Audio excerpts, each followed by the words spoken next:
था कि दब गया था। नमस्कार, मैं मनीष और आप देख रहे हैं बिहार न्यूज लाइव। मशहूर बिजनेसमैन गोपाल खेमका की अपराधियों के द्वारा हत्या कर दिया गया।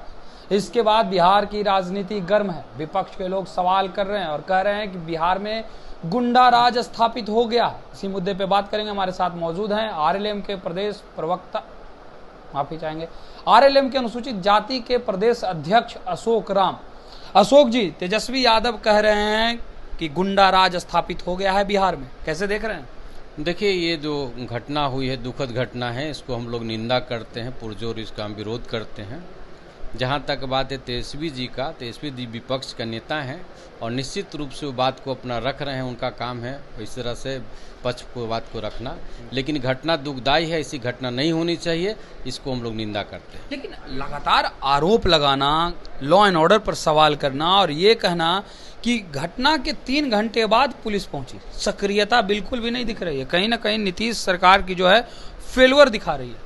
देखिए, अभी चल रही थी पुलिस जो अभियान चला रही है, अभी ये लंगरा करके कुछ अभियान चला रही है। देख रहे हैं कि कितने मुजरिम जो पकड़े हैं और जिनको पैर में गोली मारा गया है और वो कहाँ हैं, हॉस्पिटल में अभी जो है से कि पड़े हुए हैं। तो ऐसा नहीं कि सक्रिय सरकार नहीं, सक्रिय जरूर है, लेकिन ऐसी घटना हो रही है, घटना नहीं होनी चाहिए, इस चीज़ को भी हम लोग मानते हैं। कांग्रेस के कद्दावर नेता और सांसद राहुल गांधी ने बड़ा बयान दिया। उन्होंने कहा है कि देश का क्राइम कैपिटल बन गया है पटना।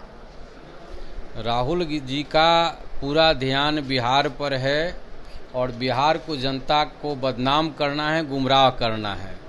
इतने दिनों तक शासन चलाए हैं, क्या शासन रहा, कैसे रहा, सब लोग न जाते। इसलिए उनका काम है दिल्ली से भाषण देते रहना, बिहारियों को कुछ कुछ बताते रहना, कुछ बोलते रहना। बोलने दीजिए, से कोई फर्क पड़ने वाला नहीं है। बिहार का लॉ एंड ऑर्डर बहुत बढ़िया है। हाँ, थोड़ा शिथिलता आई है, जिसके मुख्यमंत्री सारे शासन प्रशासन इस पर सख्त करने की कार्रवाई की जा रही है और होगा ही। आपके गठबंधन के सहयोगी दल लोजपा रामविलास के सांसद राजेश वर्मा ने तो आप ही के शासन प्रणाली पर सवाल खड़ा कर दिया। उन्होंने कहा कि जिस प्रकार से बिजनेसमैन की हत्या हुई है काफी दुखद है और जो लोग उद्योग करना चाहते हैं बिहार में, वो अब डर गए हैं, उद्योग कर नहीं पाएंगे बिहार में। निश्चित रूप से घटना के मैं भी निंदा करता हूं, पार्टी की तरफ से निंदा करता हूं। और निश्चित है कि एक अच्छे व्यापारी को अगर हत्या होता है तो दहशत का माहौल तो पैदा हो ही जाता है। लेकिन इतना खराब भी नहीं है कि इस तरह का माहौल बनने वाला। ठीक है, हम लोग भी निंदा करते हैं कि ऐसी घटना नहीं होनी चाहिए और ये श्योर करना चाहिए, हम लोग पूरी सरकार को श्योर करना चाहिए कि अब ऐसा दोबारा घटना ना घटे और जो घटना देने वाला मुजरिम है उसको सलाखों के बीचे दे करके उनको फांसी की सजा मिले, ऐसा प्रावधान सरकार को करने की जरूरत है। 2018 में उनके पुत्र का भी जो है हत्या कर दिया गया था हाजीपुर में। उसके बाद 6 वर्षों तक बॉडीगार्ड अंगरक्षक के रूप में गोपाल खेमका को मिला। लोकसभा चुनाव के दौरान उनसे बॉडीगार्ड जो है ले लिए गए, पुनः बहाल नहीं किया गया। 6 वर्षों तक जब उनके साथ अंगरक्षक थे तो उन्हें कुछ नहीं हुआ। क्या लगता है कि अंगरक्षक हटा लेना भी कहीं ना कहीं उन अपराधियों को मनोबल दिया? क्योंकि लगातार उनके बेटे का भी हत्या 2018 में जमीन विवाद पे कर दिया गया। फिर से मामला सामने आ रहा है कि जमीन विवाद का ही मामला है, तो क्यों नहीं बॉडीगार्ड उनके साथ रहने दिया गया? देखिए, टेक्निकल चीज़ है और सरकार का देखने का चीज़ है कि क्यों उनको सुरक्षा मिला था और सुरक्षा क्यों हटा लिया गया। बहुत सारे पहलू होता है, जांच होता है तो सुरक्षा मिलता है, किन कारणों से सुरक्षा हटाया गया तो जांच का विषय है।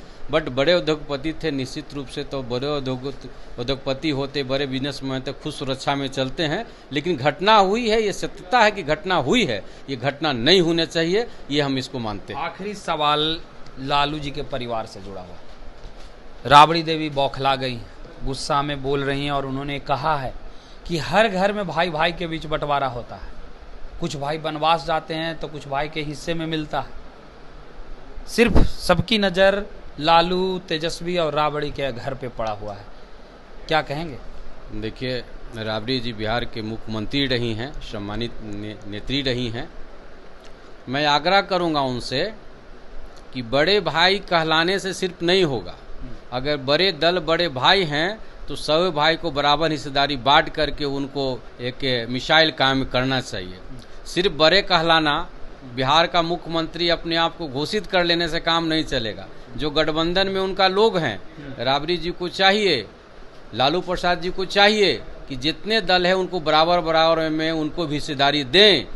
सिर्फ करें तब समझ में आएगा कि हिस्सेदारी बराबर की चिंता कर रहे हैं राबड़ी जी। और नहीं तो सिर्फ वही वाली बात है कि दूसरों को देना है तो चर्चा करें कि नहीं दे रहा है, बेईमानी हो रहा है। जब इनको देने की बात आ रही है तो इस तरह के इधर उधर बातें कर रही है। तो बड़ा दल होने के कारण इनको चाहिए कि सबों को बराबर की हिस्सेदारी जो 4-5 को दल में इनका है सबको मिलना चाहिए। करके दिखाने की जरूरत है, ये समय आ चुका है। तो ये थे हमारे साथ आरएलएम के अनुसूचित जाति के प्रदेश अध्यक्ष अशोक राम, जिनसे आपने तमाम बातें सुनी। फिलहाल इस खबर में इतना ही, धन्यवाद।